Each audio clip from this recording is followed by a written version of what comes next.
Paz do Senhor Jesus, hoje nós vamos gravar a aula de número 2 da Escola Bíblica de Adultos.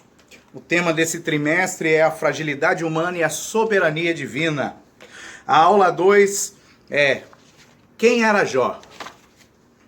O texto áureo dessa aula está em Jó 1:1, que diz assim: Havia um homem na terra de Uz, cujo nome era Jó, e este era homem sincero, reto e temente a Deus, e desviava-se do mal. A verdade prática aqui é quem zela por um caráter irrepreensível obtém testemunho acerca da sua integridade. E eu vou continuar a leitura aqui desse capítulo 1 de Jó até o versículo 5. E nasceram-lhe 7 filhos e 3 filhas. E era o seu gado 7.000 ovelhas e 3.000 camelos, e 500 juntas de boi, 500 jumentas. Era também muitíssima gente ao seu serviço, de maneira que este homem era maior do que todos do Oriente.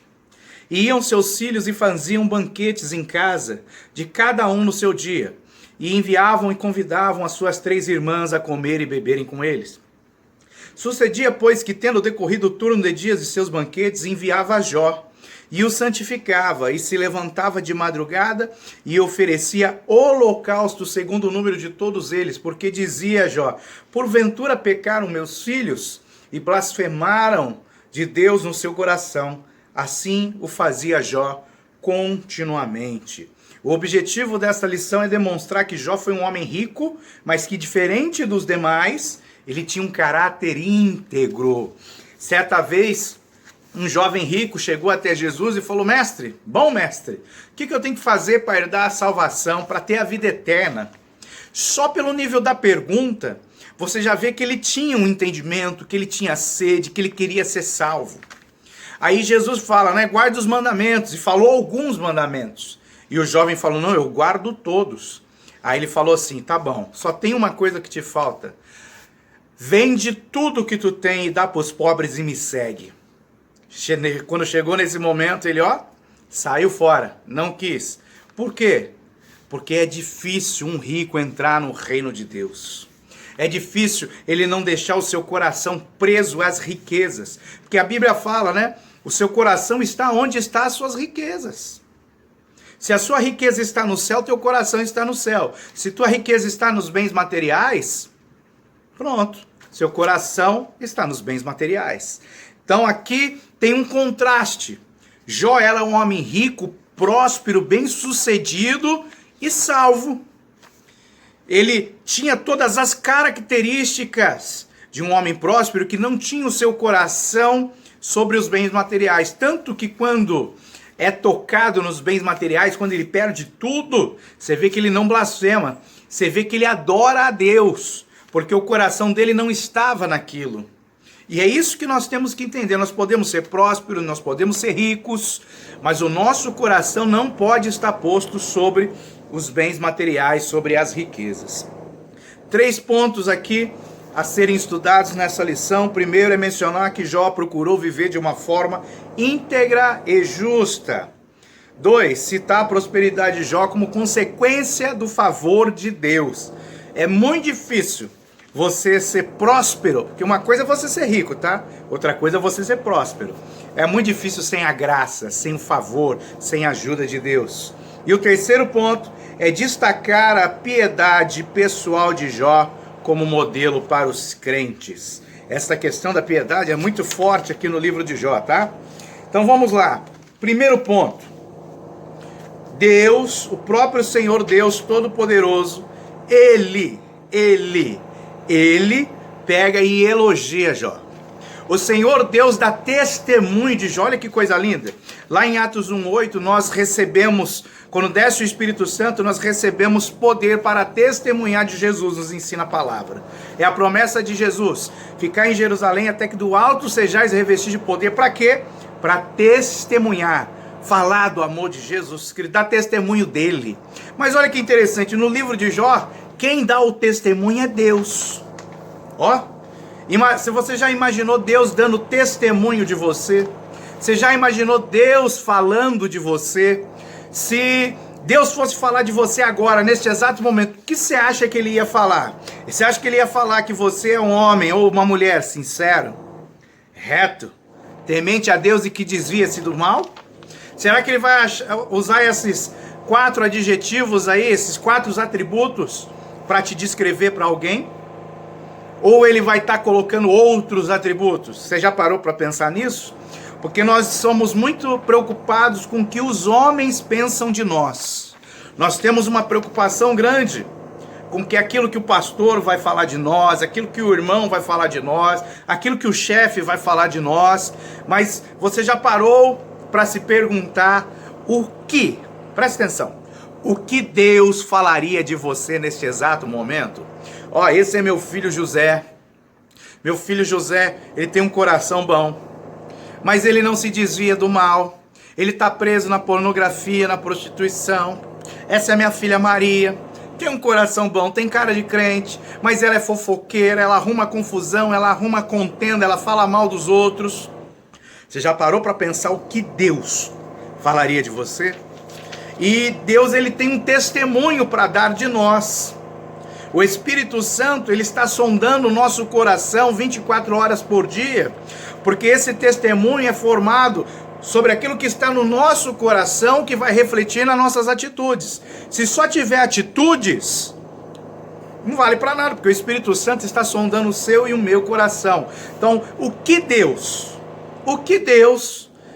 falaria de nós nesse instante?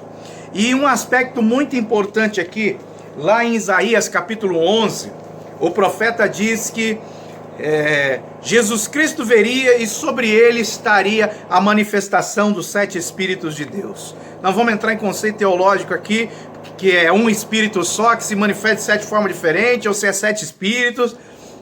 Lá está falando, é a manifestação dos 7 Espíritos de Deus. É o Espírito Santo que se manifesta de várias formas. E uma das formas lá chama-se de espírito de temor. E olha que interessante, Jesus, quando começa o seu ministério, o texto deixa claro que o espírito de temor estava sobre ele. O espírito que ele mais, vamos falar assim, gostava, era o espírito de temor. Sabe por quê? Porque ele é o princípio de tudo. O espírito de temor, ele vai nos capacitar para nós termos sabedoria, e através da sabedoria tomar as decisões corretas, andar na direção certa. O espírito de temor é a base de tudo para as nossas vidas, e nós precisamos compreender isso. O espírito de temor, ele nos ajuda. Sem o espírito de temor, sem o temor do Senhor, não funciona. Sabe por que não funciona? Porque se você não tiver temor a Deus, você vai continuar preso no pecado. O temor a Deus, ele nos conduz, ele nos leva a nos desviar do mal, a travar uma luta interna dentro de nós, contra a natureza pecaminosa, contra o pecado que está dentro da gente, contra a carne, contra os desejos da carne. É o temor de Deus que vai entrar no ringue, vai entrar num fight, para derrubar, para lançar por terra aquilo que vai nos fazer pecar. O temor de Deus não é simplesmente um medo que nós temos. O temor de Deus é porque você conhece o amor e o juízo. Salmo 101 fala: cantarei as misericórdias e o juízo de Deus. Muitas pessoas estão focadas só no amor, esquecem que há um juízo. E quando você não tem esse equilíbrio, quando você não canta o amor e a misericórdia, quando você não canta o juízo e a misericórdia, o amor e o juízo, quando você não tem esse equilíbrio, você acaba se esquecendo de temer a Deus. E nós temos um testemunho na Bíblia que diz que os demônios, o diabo, o inferno, as trevas, eles temem e tremem diante de Deus. Nós deveríamos temer e tremer diante de Deus. E sabe por que você teme e treme? Porque quando a presença dele vem, você não consegue ficar de pé, você se prostra. A presença dele nos leva a nos humilhar, a pedir perdão, a nos arrepender, a reconhecer que nós somos pó, quando a presença dele vem. Só que se a presença dele não vem, tu não vai sentir temor. Então o temor de Deus é como se fosse uma capa protetora, um escudo, que vai nos ajudar a vencer as tentações, a não nos deixar pecar, vai nos fazer odiar o mal, O temor de Deus, que é a porta para as nossas vidas. É o temor de Deus que nos ajuda. É o temor de Deus que vai se estender sobre as nossas vidas para que nós possamos ter intimidade com Ele. E isso é a base da vida de Jó. Porque o próprio Senhor Deus Todo-Poderoso fala assim, ó, Jó era um homem íntegro, reto e temente a Deus. Olha que coisa linda. Presta atenção numa coisa. Tem pessoas que são sinceras, que são íntegras. Tem pessoas que são retas. Só que elas não têm Deus, elas não têm Jesus, elas não são tementes. Por elas serem sinceras, retas, íntegras, elas conseguem prosperar na vida, porque tem princípios na Bíblia. E quando nós seguimos esses princípios, nós adquirimos riquezas, prosperamos. Só que elas não têm o mais importante, que é Deus. Tem muitas pessoas que dizem que temem a Deus, só que as suas atitudes e o seu coração não condiz com isso. E quando isso acontece, você vai ver que ela nunca vai alcançar riquezas, prosperidade, porque ela está quebrando algum princípio. Então, mesmo que eu tenha características boas, faça boas obras, seja íntegro, seja reto, seja sincero, sem o temor de Deus, tudo se esvai. Porque muitos estão buscando fazer para essa vida. Nós não, nós fazemos para a era vindoura. Nós queremos estar com Jesus Cristo na glória. E para isso nós precisamos ser tementes.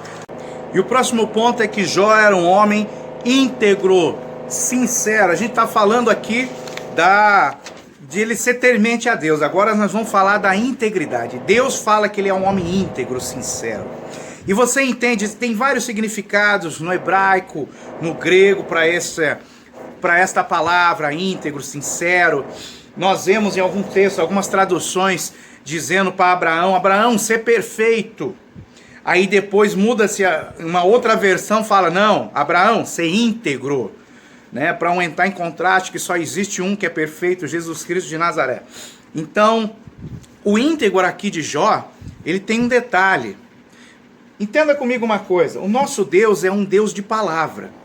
Ele disse, haja luz e houve luz.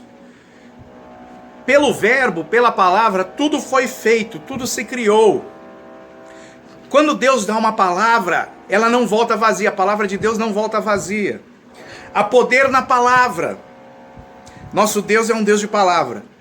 E a Bíblia diz assim, ele é fiel para cumprir a sua palavra. Então quando ele dá uma palavra, ele é fiel para cumprir. Imagina você vai fazer negócio com uma pessoa. Tem duas pessoas para você fazer negócio. Aí uma, você sabe que é uma pessoa de palavra. Ela fala e cumpre. Agora a outra você já sabe que é mau caráter. Ela fala, mas não cumpre. Ela promete, mas não cumpre. Ela faz promessa, mas não cumpre. Ela entra num negócio e ela só está preocupada com ela. Você, que se lasque. E infelizmente tem muitos crentes assim, tem muitos ministros que são assim, tem muita gente assim, infelizmente, no nosso meio. Quando você vai fazer negócio, se você tem o conhecimento que a pessoa cumpre a palavra e a outra não cumpre, você vai fazer negócio com quem? Lógico que você vai fazer negócio com a pessoa que cumpre a palavra. Deus, ele é um Deus de palavra, ele é fiel para cumprir sua palavra. Quando você faz um negócio com Deus, presta atenção nisso, você tem certeza absoluta que ele vai cumprir com a parte dele, porque ele é íntegro, ele tem um caráter inabalável. Agora vamos inverter. Agora Deus quer fazer um negócio com uma pessoa, presta atenção, Deus quer fazer um negócio com uma pessoa, vamos supor que ele vai pegar bens dele e vai colocar na mão dessa pessoa para administrar. Vamos chamar essa pessoa de mordomo? Deus vai fazer negócios com essa pessoa. Aí lá tem várias pessoas. Vamos falar, tem duas pessoas. Tem uma pessoa que quando ela dá a palavra, ela cumpre. E tem a outra que não. E interessante, as duas são crentes, as duas são evangélicas, as duas aceitaram Jesus, as duas estão na igreja, as duas cantam louvor, as duas pulam, prega, faz tudo. Mas Deus conhece o coração. Uma dá palavra e não volta atrás, ela cumpre, ela é semelhante a Deus. A outra dá palavra e falha. Fala que vai jejuar, não jejua. Fala que vai orar todo dia 3 horas da manhã, não ora. Fala que vai ler a Bíblia, não lê. Não tem palavra. Fala que vai evangelizar, não evangeliza. Fala que vai dar dízimo e oferta e não dá. Não tem palavra. Aí você acha que Deus vai fazer negócio com quem? Você acha que Deus vai colocar os seus bens na mão de quem? Por isso que nós vemos muitas pessoas que têm funções, que têm cargos na igreja, que não tem nada. Aí você pega outras pessoas que às vezes são empresários, trabalhadores, não têm função na igreja, mas são ricos, são prósperos, porque eles são íntegros. Deus coloca recursos na mão deles, porque sabe que eles são fiéis, que eles dão a palavra e não voltam atrás. E Deus, ele está procurando pessoas que sejam íntegras, que dê palavra e não volte atrás, assim como era Jó. Jó era um homem de palavra, Jó era um homem íntegro. E Deus podia colocar bens nas mãos de Jó, que sabia que ele ia devolver o dízimo, que ele ia ofertar, que isso não ia corromper ele, que ele ia continuar orando, jejuando, buscando, se santificando. Deus pôde confiar na palavra de Jó. Agora vamos parar. Reflexão, isso aqui é escola bíblica, é uma escola para você aprender. Para agora e pensa, será que você é uma pessoa de palavra? Quantas promessas você já fez para Deus e não cumpriu? Quantas promessas você já fez para você mesmo e não cumpriu? Será que Deus pode colocar recursos na tua mão? Será que Deus pode colocar dons espirituais na tua mão? Pô, pastor, eu não sou usado por Deus. Por que será? Lembre-se, o princípio é você ser temente. O ser temente a Deus vai te levar a ter uma integridade, a ter uma palavra. Ser santo como ele é santo. Se ele é fiel na sua palavra, nós temos que ser imitadores dele. Nós precisamos ser fiéis na nossa palavra. Será que você é fiel na sua palavra? Presta atenção. Deus, eu não tenho nada. Eu não tenho emprego, não tenho trabalho, né? Eu não tenho nada na minha vida. Se você está nessa condição de não ter nada, entenda que uma coisa você tem palavra. Você tem uma palavra. E quando você vai com essa palavra fazer um negócio com Deus, essa palavra tem muito poder e tem muito valor. Então se você chegar a Deus, eu dou minha palavra, eu faço um voto contigo. Porque quando você dá a palavra, quando você faz uma promessa, é um voto. Cuidado que voto não pode ser quebrado, hein? Senão traz maldição. Você fala, Deus, eu não tenho nada, estou desempregado, mas eu vou dedicar 3 horas do meu dia à oração. Estou desempregado, vou dedicar 2 horas do meu dia a ler a tua palavra. E vou dedicar, Senhor Deus, pelo menos 1 hora do meu dia para evangelizar pessoas. Ou seja, você está desempregado, você vai dedicar 6 horas do seu dia ali no trabalho, na comunhão, na intimidade com Deus. Dá a tua palavra, fala, Deus, eu vou fazer isso até a porta se abrir. Você não tem nada, mas você tem a palavra, e a palavra tem poder. A palavra tem poder para a vida e tem poder para a morte, diz Tiago.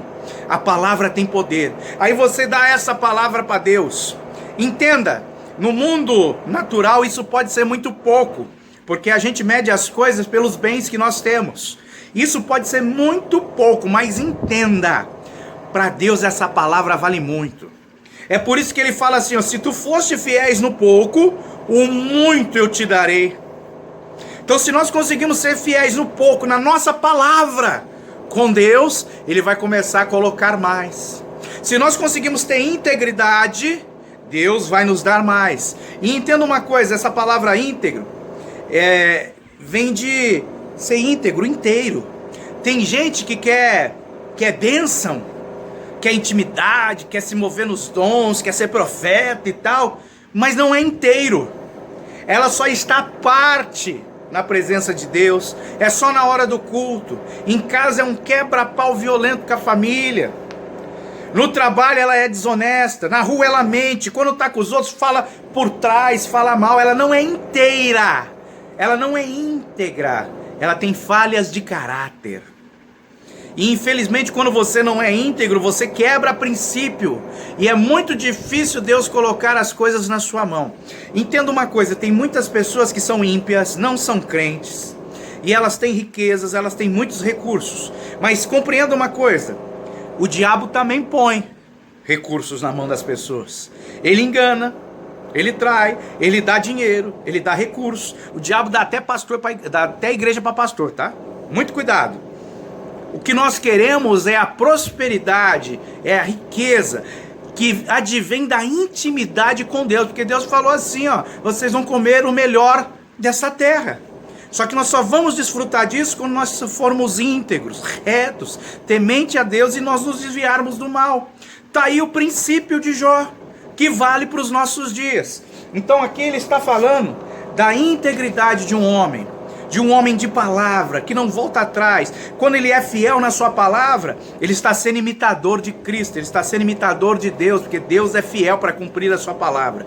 E se nós formos fiéis para cumprir a nossa palavra, nós vamos alcançar esse status de íntegros diante de Deus.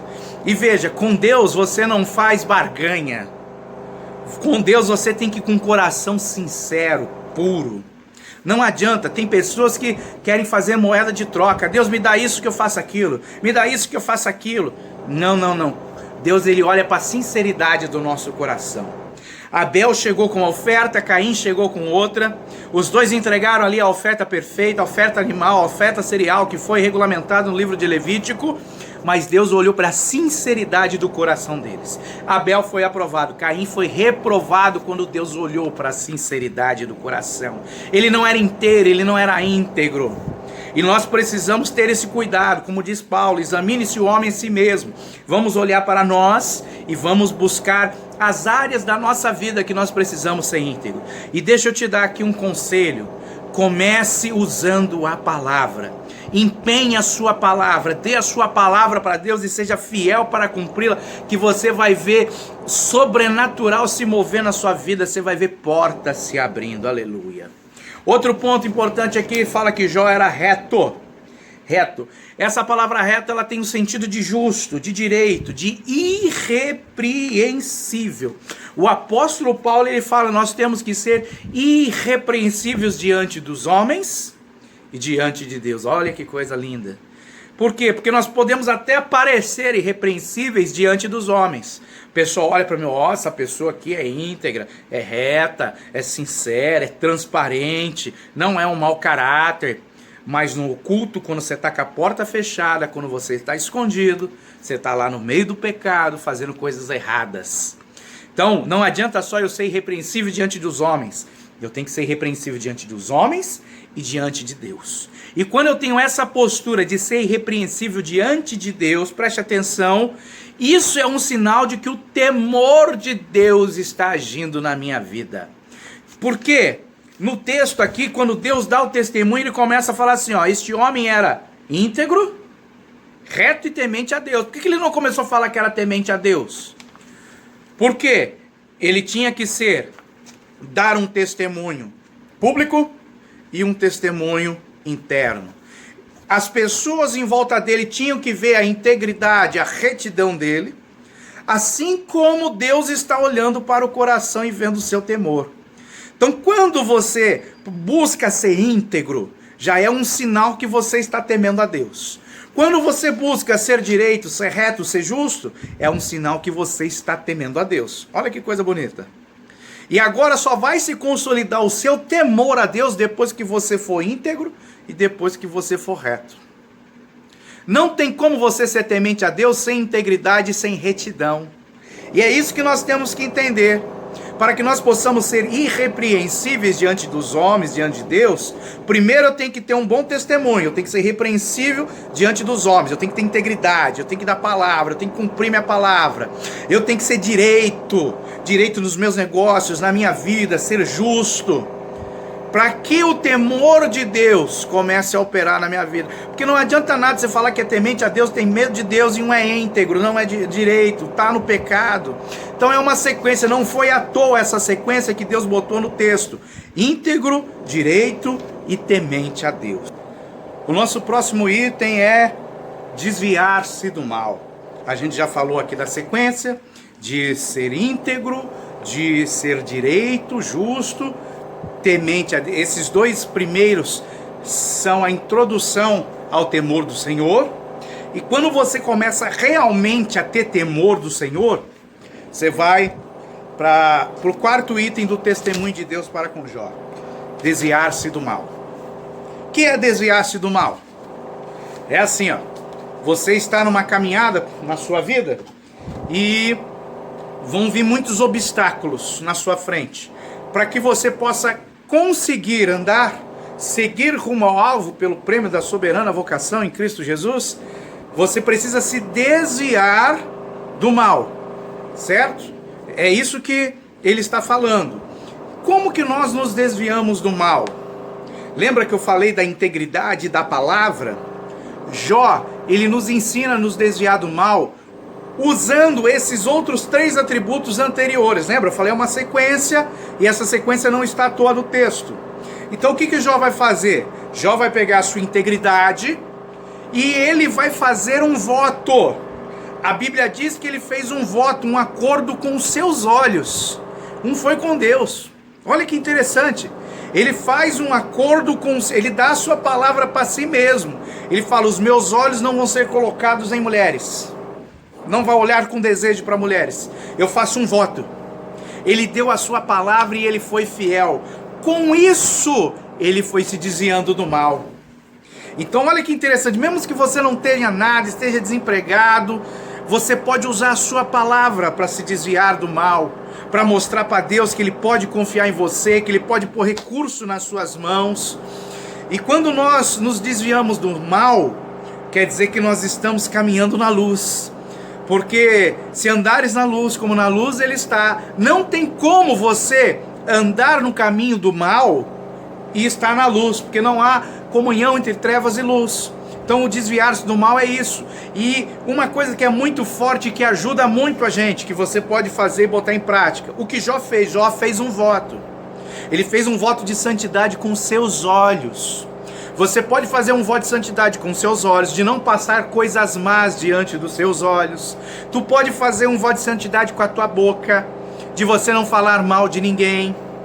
Lembra, é um voto, tá? Tu tem que cumprir, tu tem que dar a tua palavra e ser fiel. E se quebrar, você tem que se humilhar, se arrepender, se jogar aos pés do Senhor para não vir maldição sobre a sua vida.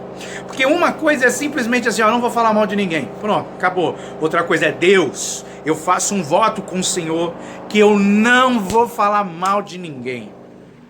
Isso tem um peso muito forte. Só que quando você começa a demonstrar a sua fidelidade a Deus, ser fiel nesse pouquinho, Deus vai te ajudar, vai te dar forças e vai colocar muitas coisas na sua mão. Porque a Bíblia fala assim, ó: Deus, aqueles que andam em retidão, Deus coloca tudo em suas mãos. Está lá no Salmo 84. Aqueles que andam em retidão, Deus coloca tudo em suas mãos. Lembra? Características de Jó: ele era íntegro. E depois fala que ele era reto, ele tinha retidão. Por ele ter retidão, Deus foi colocando riqueza, prosperidade, família abençoada, foi colocando tudo na mão dele. Entenda, quando nós fazemos votos de santidade, se você tem problema, por exemplo, com a pornografia, faça um voto com Deus: Deus, eu faço um voto de não passar nenhuma imagem maldita, impura, pornográfica da frente dos meus olhos. Você vai ver que Deus vai te dar forças para superar isso e você vai começar a prosperar em várias áreas da sua vida. Porque Jó fez esse voto de santidade com seus olhos e ele foi próspero. Quando nós fazemos votos que vão trazer benefícios para o reino de Deus, portas se abrem, o sobrenatural se move em nosso favor. Então, quanto mais forte você fizer um voto de santidade, mais vai ter poder. Olha que interessante, Deus instituiu isso lá em Números 6 com o voto do Nazireu. O Nazireu, ele fazia um voto de santidade. E quando ele fazia esse voto de santidade, ele recebia recursos. Samuel recebeu a unção profética. Ele era nazireu, fez o voto de santidade. Sansão, voto de santidade, ele recebeu força física. Ó, João Batista, nazireu de Deus, recebeu a revelação do Cordeiro de Deus que tira o pecado do mundo. Olha que coisa maravilhosa. Quando você faz um voto de santidade, isso está aqui, ó. Isso faz parte do desviar-se do mal. Jó fez um voto com seus olhos. Quando você faz um voto de santidade, você vai vencer as tentações, você vai estar mostrando que está temente a Deus, você vai mostrar que é íntegro, porque você está ali empenhando a sua palavra e está sendo fiel para cumpri-la. Você vai mostrar que está em retidão na presença de Deus. E a palavra de Deus lá no Salmo de número 84, eu vou ler aqui, vamos lá. Salmo de número 84. Você pode orar a Deus pedindo para Ele cumprir essa promessa na sua vida. Peça para Deus cumprir essa promessa na sua vida, porque quando você faz esse voto de santidade, Deus vai te abençoar. Deixa eu ver aqui.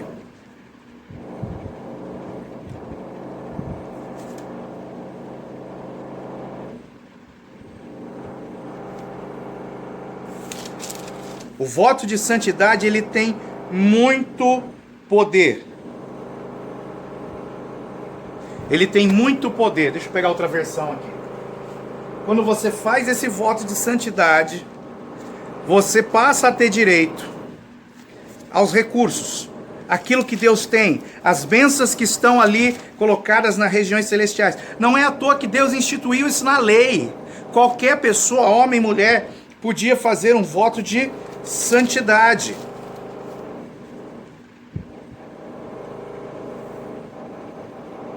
Ó, presta atenção aqui, ó. Salmo de número 84, no versículo 11, ele diz assim: porque o Senhor Deus é um sol e escudo. Agora que vem, ó. O Senhor dará graça e glória. Ponto. Olha que promessa linda para quem anda em retidão. Olha o segredo da prosperidade, Jó. Não negará bem algum aos que andam na retidão. Ué, o próprio Deus não deu testemunho que Jó era reto? Ele andava em retidão, ele fazia votos, ele se desviava do mal, ele fazia votos de santidade, ele santificava. Isso abre portas no mundo espiritual. Você ora, pede e não recebe, porque você está falhando em um desses caras. Ou você está falhando na integridade de empenhar sua palavra e ser fiel para cumpri-la. Ou você está falhando em andar em retidão. Ou você ainda não fez nenhum voto de santidade e está cumprindo para mostrar que você é temente a Deus. Quando você botar isso em prática, Deus não negará bem algum para você, porque você estará andando em retidão, desviando-se do mal, se santificando. Então esse temor ao Senhor, ele é o fundamental, mas ele precisa que você seja íntegro, empenhe sua palavra e cumpra, seja fiel no pouco. Ele precisa que você seja reto, justo, para que o temor comece a fluir, você venha cada vez mais mergulhar no temor, e o temor vai nos levar à santidade, e essa santidade junto com o temor vai fazer com que a sabedoria divina comece a refletir na sua vida. Então, Jó era um homem muito procurado na sua época por causa dos seus conselhos. Ele tinha uma sabedoria divina. Por que ele tinha sabedoria divina? Vamos lá? Porque ele era íntegro, ele dava a palavra, ele era reto, por ser reto Deus não negava bem algum a ele, ele era temente a Deus, desviava-se do mal, fazendo votos, se santificando. Olha que coisa mais linda. E essa sabedoria, ela é a base para que nós possamos crescer no conhecimento de Deus. Existe a sabedoria humana e existe a sabedoria divina. Quando nós mergulhamos no temor do Senhor, nós começamos a alcançar a sabedoria divina. E isso vai ser muito bem exposto no final do livro de Jó, onde Deus revela coisas maravilhosas e profundas que os homens nem imaginavam. Sabe o que é isso? Sabedoria divina revelada pelo próprio Deus, e Ele pode fazer isso ainda hoje com você. Então Jó foi um homem sábio, rico e próspero. Ó, ele foi um homem sábio, rico e próspero. Sabedoria, riqueza e prosperidade. Porque prosperidade não está relacionada a dinheiro. Prosperidade está relacionada a um todo, a todas as áreas da sua vida. Não adianta eu ter dinheiro e viver em depressão. Não adianta eu ter dinheiro e querer me matar. Não adianta eu ter dinheiro e ser egoísta. Não, eu preciso prosperar em todas as áreas. Muitas vezes você é próspero e não tem dinheiro. Mas são alguns princípios da Bíblia que, se nós colocarmos em prática, eles vão acontecer. Então não adianta apenas eu ser rico sem ter prosperidade. Isso não faz sentido. O importante é você ser próspero. E o conceito de riqueza no reino de Deus é assim, né? Melhor é dar do que receber. Melhor é dar do que receber. Quando você começar a dar, investir no reino de Deus muito, você vai começar a ver prosperidade. Você não vai ver riqueza, você vai ver prosperidade. A riqueza vai vir quando você andar em retidão e começar a pedir recursos para Deus para investir no reino. Aí Ele vai colocar recursos nas tuas mãos. E assim, ó, a prosperidade, ela é uma via que ela precisa de uma união de elementos. O que é essa união de elementos? Ela precisa que a nossa relação com Deus, a relação com a nossa família, a relação com os nossos negócios, com o nosso trabalho, a relação com os nossos irmãos na igreja, elas estejam em harmonia. Se tiver alguma coisa fora do nível, a prosperidade não vem. Agora, quando tem harmonia dentro da minha casa, no meu relacionamento familiar, quando tem harmonia na igreja, com o relacionamento com os irmãos, quando tem harmonia no meu trabalho, quando tem harmonia no meu relacionamento com Deus, eu tenho uma vida de intimidade com Deus, a prosperidade vem. E isso é algo muito importante. Outro ponto aqui, ó, Jó, ele se santificava muito. Lembra? Eu falei do voto. O voto é algo que você faz, ó, você pode orar todo dia, vamos supor que todo dia, 5 horas da manhã, você ore. Amém, glória a Deus. Você está se consagrando, está se separando, se santificando, buscando ter intimidade para Deus. Agora, se você fizer um voto, Deus, todo dia, 5 horas da manhã eu vou dobrar meu joelho e vou orar. É como se tivesse um valor dobrado. Porque você fez um voto, empenhou a sua palavra e está ali cumprindo o seu voto, sendo fiel neste pouco, sendo íntegro, sendo reto diante de Deus, e Ele vai começar a colocar bens nas suas mãos. Entendeu? Você pode fazer só por fazer, mas você pode fazer usando esse recurso. Voto, empenhar a tua palavra, assumir um compromisso e fazer. Entenda, Jó fez votos. O segredo dele está nos votos. E o voto mais forte que Jó fez era voto de santidade. Ele fez voto de ajudar os pobres, de ajudar as viúvas, mas ele fez voto de santidade. E isso faz você mergulhar na intimidade com Deus. O Jó tinha essa característica também. Ele era piedoso. Piedoso, você praticar a piedade. Né? Alguns sábios israelenses, rabinos, eles ensinam assim, ó, 10% você devolve do seu dízimo, você dá 10% de ofertas na igreja, e pelo menos mais 10% de ofertas para os pobres, ajudando as pessoas necessidades. Muitas vezes tem pessoas pobres dentro da tua igreja, que elas não demonstram a situação que elas estão passando. Tem pessoas pobres perto de você. Então, eles dão 10% de dízimo, 10% de ofertas, e 10% eles dedicam à prática da piedade. E no livro de Jó você vai ver que Jó fala, ele era muito piedoso. Ele ajudava um órfão, a viúva, o estrangeiro. Ele recebia pessoas na sua casa. Jó era um homem, ele praticava. Né? A Bíblia fala, a fé sem obras é morta. Jó, ele cria em Deus. Tinha todo o seu aspecto religioso que ele colocava em prática, mas ele também exercia as obras. E as obras dele não eram mortas, porque ele fazia com fé, tinha fé e tinha obras. E no livro de Jó nós vemos ele sendo apresentado como um homem piedoso. Quando nós somos íntegros, damos a palavra e não falhamos. Quando nós somos retos, estamos em retidão, nós tememos a Deus, quando nós nos desviamos do mal, fazemos voto de santidade, você vai ser levado agora a entrar numa outra amplitude. Porque assim, quando você alcança intimidade com Deus, você está ali botando em prática o primeiro grande mandamento: amarás o Senhor teu Deus de todo o coração. Quando você tiver o coração segundo o coração de Deus, agora você vai praticar a piedade, você vai amar o próximo como Jesus amou. E você vai amar com recursos, vai amar com tempo, vai amar com palavras, com ações. E é isso que Jó fazia, e isso é um exemplo para as nossas vidas. Outra coisa importante, Jó, ele era o sacerdote do lar. Tá vendo aí, varão? Tu que é casado, tu é o sacerdote do lar. Sabe o que o sacerdote do lar fazia? Acordava de madrugada para orar pela sua família, para orar pelos seus filhos.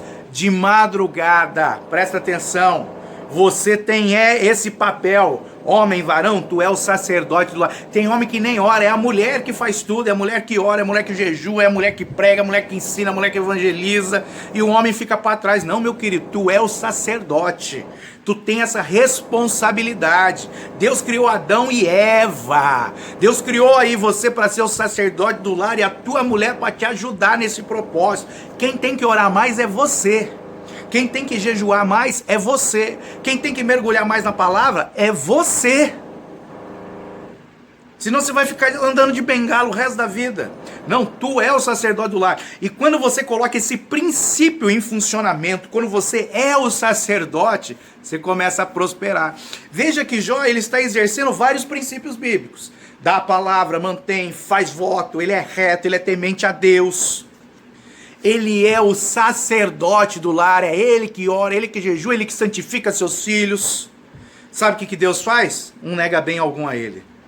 Prospera ele em todas as áreas de sua vida. Então eu tenho que botar em prática todos os princípios bíblicos. Não é só um princípio não, eu tenho que botar todos. Então se você quer, varão, ser próspero, seja o sacerdote do lar.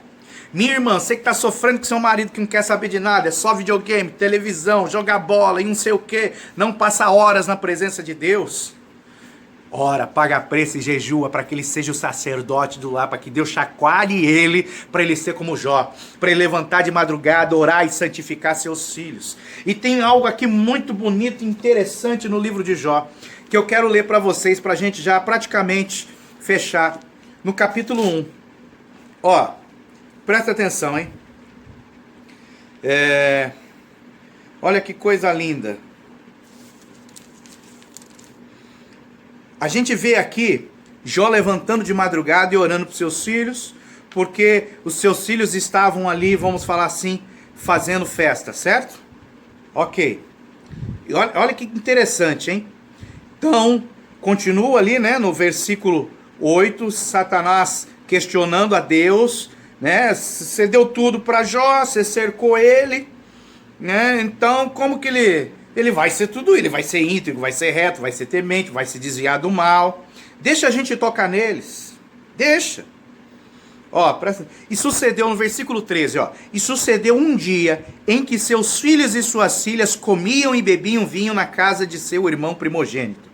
Que veio o mensageiro a Jó e lhe disse: os bois lavravam e as jumentas passeam junto a eles, eis que deram sobre eles os sabuceus, tomaram os seus filhos, morreu. Aqui a gente vê, ó, registrado no livro de Jó, no versículo 5, que Jó ele levantava de madrugada, oferecia sacrifício pelos seus filhos, porque ele fala: porventura pecaram meus filhos e blasfemaram de Deus, quando eles faziam as cestas.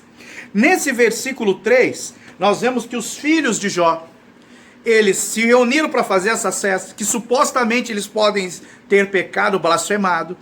Qual era o próximo passo? Né? Assim como está ali no versículo 5, eles fizeram a festa, Jó se levanta de madrugada já e santifica, ora seus filhos. No versículo 13 nós vemos que eles fizeram as festas e não tem a continuidade de Jó levantando de madrugada e orando, oferecendo sacrifícios pelos seus filhos. Aí vieram ali os inimigos, roubaram e mataram eles. Não estou dizendo que Jó não orou. Eu estou falando que não está relatado no livro. E eu posso entender assim, fazer uma suposição, que por ele não está relatado que ele acordou de madrugada, que ele orou e ofereceu sacrifício pelos seus filhos. É como se a oração de Jó de madrugada, as ofertas que ele faziam pelos seus filhos, e você pode fazer isso ainda hoje. Você não oferece culto em ação de graça? Não existe culto sem oferta. Na Bíblia tem uma oferta chamada de oferta de ação de graças. Então quando você vai oferecer culto de ação de graça, dá dinheiro, dá oferta. Senão não é culto. Vai chegar ali só com palavras? Na Bíblia não. Não chegueis a mim, ninguém se apresentai a mim de mão vazia. Presta atenção. Então Jó, ele orava, se santificava, acordava de madrugada e ofertava pelos filhos. No único dia que ele não fez isso, que não está registrado após a festa, os filhos morrem. Ou seja, eu posso aqui pensar com a minha mente santificada que no dia que Jó orava, era como se um escudo vieste e revestisse eles. É como se fosse um escudo que protegia. Nesse dia que não aparece, não deixa registrado Jó orando, abriu-se a brecha, o inimigo foi e bateu. Por isso, meu irmão, minha irmã, é importante que você assuma um voto com Deus e você o cumpra. Porque esse voto vai trazer proteção, ele vai ser escudo e broquel na sua vida. Porque Deus é fiel para cumprir a parte dele. Se você se mostrar fiel para cumprir a sua, você vai ver o sobrenatural agindo. Então, entenda. Pague um preço de madrugada pela sua família. Não é um dia, uma semana, não é só na hora que aperta, não. É todo dia. Busca todo dia santificar, guardar a tua família na presença do Senhor. Esse é o papel do sacerdote do lar. E mulher, se o seu marido faz isso e você não, entenda, você é ajudadora. Você tem que andar com ele. Ajudar não é eu carregar isso aqui sozinho. Ajudar é eu carregar de um lado e você carregar de um outro. Nós vamos carregar juntos. Isso é ser ajudadores. Então Jó, ele tinha uma vida dedicada à família e devotada a Deus por meio de uma vida consagrada através de votos. Entenda, hein? Eu não vou entrar aqui no aspecto da oferta de Jó de holocausto, mas você pode fazer ofertas pela sua família. Lá no terreiro, o pessoal faz oferta para entidades desfazer seu casamento, acabar com a tua família, botar teu filho nas drogas, na bebida. Eles fazem ofertas, porque eles aprenderam na Bíblia. Eles aprenderam com Jó. Nós que somos crentes temos que seguir o exemplo desses homens de fé. Comece a fazer ofertas. Comece a fazer ofertas pela sua família, para desfazer as obras do diabo contra a sua vida. Você vai ver coisas maravilhosas acontecerem. É uma guerra espiritual. As nossas ofertas, elas têm voz, elas falam. A oferta de Abel fala até hoje. Fala onde? No mundo espiritual. Elas são armas de guerra para desfazer as obras do diabo. Então entenda uma coisa. Muitos acham que tem que se isolar para poder ser santo. Não precisa.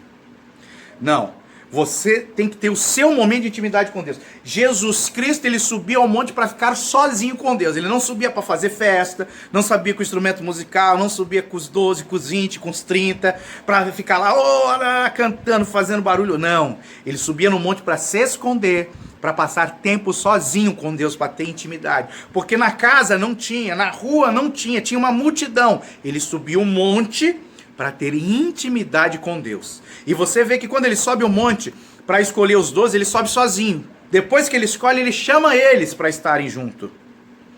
Então, o monte é um lugar de intimidade, secreto. Se você hoje está pouco pervertido isso, a maioria dos montes, né? O pessoal só para fazer festa. Mas se você puder entrar no seu quarto, fechar a porta e orar, buscar ele na intimidade, você vai ver como ele responde a sua vida. E isso nós vemos, Jó era um homem íntegro, reto, temente a Deus, desviava-se do mal e não vivia isolado do mundo. Não, Jó estava envolvido na sociedade, ele demonstrava a integridade, a retidão, o temor a Deus e se desviava do mal, vivendo em sociedade, não se escondendo. Tem muitos profetas aí que vivem escondidos. Acho que não, eu tenho que ficar escondido aqui, eu não gosto de gente. Para eu poder receber de Deus eu tenho. Não, meu querido. Deus nos criou para nós vivermos em sociedade, para desenvolver. Eu tenho que ter o meu momento de intimidade com Deus, mas eu não posso viver escondido. Eu tenho que estar no meio da sociedade para poder influenciá-la, para poder levar ela a ser transformada pelo poder da palavra de Deus. Então, santidade é serviço e dedicação integral ao Senhor Jesus. Entendeu? A santidade é quando você se dedica a Deus, a trabalhar. Quando você faz votos de santidade, você está ali, mergulhando no conhecimento de Deus. Então, que Deus te abençoe e até a próxima aula em nome de Jesus.